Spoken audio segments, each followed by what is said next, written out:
Hey everyone, welcome to TechBuddy. In today's video, we're going to solve a simple problem how to swap two variables without using a third one.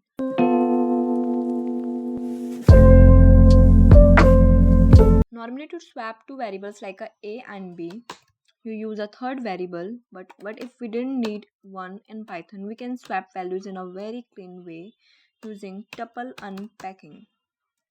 Okay, now I have a two variable A and B. And I'm using the input function to get the input from the user.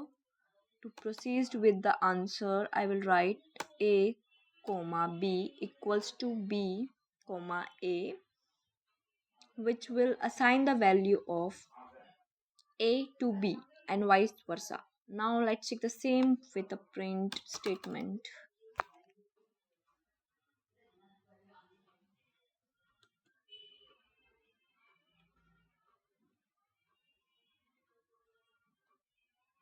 Yeah, becomes and a equals to comma and the value of the b becomes. Yeah, that's it. We swap two variables in the just one line of code without needing any extra space.